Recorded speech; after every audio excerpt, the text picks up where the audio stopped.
Hi everyone, welcome back to my channel. It's been a long while since my last book haul. As you know, I read a lot of ebooks and Scribd always comes in clutch with the new releases. But I caught a book shopping fever recently and I couldn't fight it, so I bought a lot of exciting books that I really wanted to read for a long while, and I'm just going to show them to you. The first books that I'm going to show you are the ones that I bought in Thailand.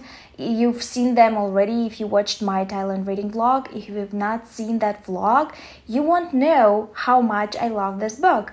A Marvelous Light by Freya Marski. Bought it in Asia Books. It was worth it. I loved it so much and I highly recommend it. It's romantic historical, which is a really good blend of genres for me, and it's set in alternative England that has a secret magical society. The story is about Robin, who's trying to save his parents' estate. They were big do-gooders, but only to strangers, not to their kids. He and his sister are struggling financially, so he's forced to take a job from his enemy. He doesn't really know what it entails. It seems like a government job on paper, but at the end of the day, it turns out to be a weird magical liaison job that is only vacant because the person prior to him disappeared. And the mystery of it is still quite fresh. The magical counterpart to his job, the liaison from the magical community named Edwin, was fond of the man that held this position prior to Robin, and he's trying to investigate what happened to him. And while they are either together, they fall in love with each other. The story is full of adventure, magic, and curses.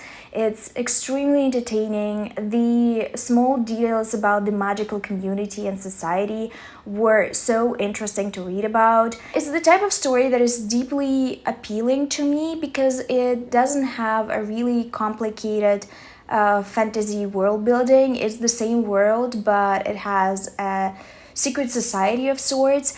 It's also very romantic, and the emotions that I felt about these two characters were so deep for such a small novel. I really love the characters. I highly recommend it, especially if you're looking for something that would give you the same feelings as The House in the Cerulean Sea by 𝕊𝕆₂𝕀𝔸. I really enjoyed this one and I'm happy that I picked it up. I won't have as many opinions about other books on this pile because I have not read them, but they are very exciting. Girl Serpent Torn by 𝕊𝕆₂𝕀𝔸 is also a book that I picked up in Thailand on my trip to the bookshops. The concept of the story is very interesting as well. It's about a princess named Soraya who is hidden away from everyone, including her family, because she is cursed to be poisonous to touch. And I think the inciting incident in this book is that her guards catch a demon that can break the curse. I know that this book is queer. I know that this book has somewhat of a love triangle, and I'm very interested how it's going to play out. And it reminds me about the myth of King Midas and his ability to turn everything to gold. I don't know if the book is inspired by it, but I've heard that it is inspired by some kind of fairy tale. The next book is really surprising because I was on the fence about reading this book, but it's very popular. It's The Atlas 6 by Olivia Blake. I always say Olivia, but it's Olivia Blake. We don't know how to pronounce that in this house, so we're just going to go with Olivia. This has been so popular and it continues to be so popular on booktube. I think the hype started building up on BookTok, and the author is a self-pub author that built her fame on BookTok. I have no prejudice against it. People shall market their books however they want to and take any opportunity because it's a very complicated industry. So I don't begrudge her for that, but at the same time, we have to be honest. A lot of the books that become popular on BookTok first often are not that good. And it's just a fact of life at this point. So I want to see for myself if I'm going to enjoy it or not. It's been picked up by a trad publisher and edited a little bit. I think my copy is from a trad publisher, so it's gonna be different from the version that people read at first. All I know about this is that it's a dark academia fantasy and that the magical world is based on sciences. I don't know which sciences, I don't know what it pertains exactly. I know that it's a multiple point of view book. I know that it has a lot of interesting dynamics, a lot of gray characters, and it sounds like my cup of tea. So maybe I will do a reading vlog about it. If you would be interested in me doing that reading vlog, tell me about it in the comments down below. I need encouragement.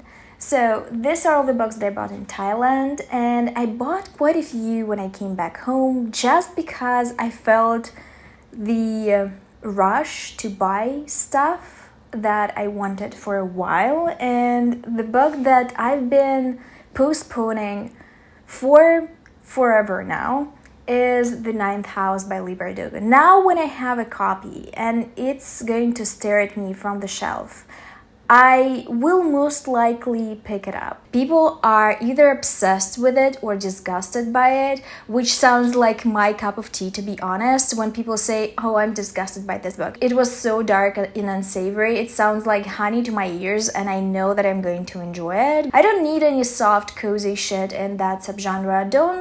Don't try it with me. Give me all you got. I need bad, spoiled people doing bad things because that is what I want from that subgenre. Don't try to water it down for me. This is supposed to be about Alex, who is a part of an elite higher education facility. She's a student, and who discovers a secret magical society in her school. It's very fascinating how popular this book is and how many people have read it and talked about it, yet people that have not read it don't know anything about it. I don't know how this book remains so mysterious, but am I really excited for it? Yes, I'm very, very excited. I have more fantasy books to show you. I was really into buying fantasy for some reason.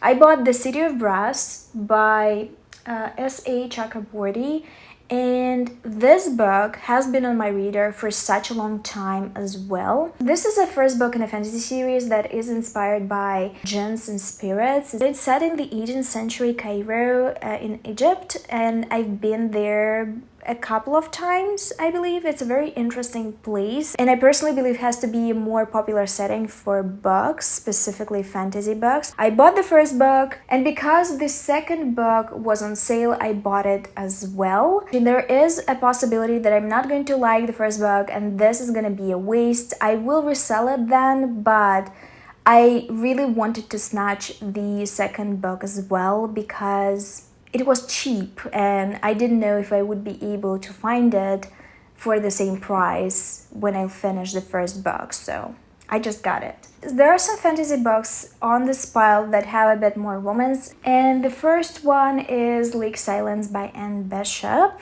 I bought it a while ago, but I never showed it to you. I love Anne Bishop. In particular, I love her other series. This book is the first in another series that is going to be set in the same world. The humans in the series share the world with the others. The others are all kinds of supernatural creatures. They're actually the one that are in control, which is such a stark contrast to a lot of other urban fantasy series. I've never believed that concept, because if you get a supernatural creature that is in most ways superior to humans, why would they hide? The other series had a very cool angle on that concept, and I'm expecting the same thing from this book. It's about a woman named Vicky that, after divorce with her husband, moved to a resort near Lake Silence. Lake Silence is a place where human and others live together. There are some other places in this world where they live separately, and one of her lodgers, who's a crow shapeshifter, finds a dead body. From the synopsis, it feels like it's gonna be a bit more mysterious, maybe even a crime novel. I don't know yet, but I'm happy to continue with Anne Bishop's work. Another book that is very romance focused, even though it's also a fantasy, is A Discovery of Witches by Deborah Harkness. I wanted to read this book for such a long while, and I don't know why. I love the first season of the show, but the second season wasn't my cup of tea, so I never continued on. I would assume that the romance and the world building is more detailed and more slow burn than in the TV show. Things just escalated way too fast, and I didn't really like that. But the size of the book just seems promising, and I really want a good urban fantasy with some really cool vampires and other creatures. I miss that. I'm always looking for that. So I hope I'm going to care more about the book and the relationship in the book rather than the relationship in the TV show. We'll see. The other book that is technically a fantasy, but I also think has a heavy romantic subplot is The True Queen by 𝕊𝕆𝕀𝔸𝕃. I've read the first book in the series and I really loved it. It was The Sorcerer to the Crown, and I recommended it a lot on my channel. I don't think it's appreciated enough on booktube. I have not heard many people talk about it. This is the second book in that series, and I genuinely don't know who it's going to be about. The world is also a regular world with a magical society, just the way I like it. And in this world, women are not considered to be good magicians. And I think this sequel is going to be about the women that we met in the first book. I might be completely wrong, that is what I assume, but I really love the first book and I wanted to read this one for a while. Plus, I think it's sapphic. I cannot prove it because I have not read it, but I definitely heard that. So this is also something that is appealing to me. And the last book in this book haul would seem a bit random because it's just a historical romance. It's 9 Rules to Break When Romancing a Rake by Sarah McLean. It was just on sale in the bookshop when I went, so no mystery about it. But I've heard that it's one of the best Sarah McLean's books, and I love historical romance. Plus, I've read one of her other books, and I deeply dislike the male love interest, so I'm very curious why people love Sarah McLean and why they believe it's her best book. I think it's sort of a classic plot. The heroine is a good girl, and she is tired of being one, so she starts breaking all the rules. Perhaps for a guy, perhaps she finds a guy later. But I do want to know why people love it so much, and I will figure it out. So these are all the books that I bought recently. If you read any of those books, tell me about it in the comments down below. If you bought or borrowed from the library any books that you're really excited about, also tell me about it in the comments down below. On this note, thank you for watching this video. If you reached this part, leave a heart emoji in your favorite color, and I will see you soon with another video. But until then,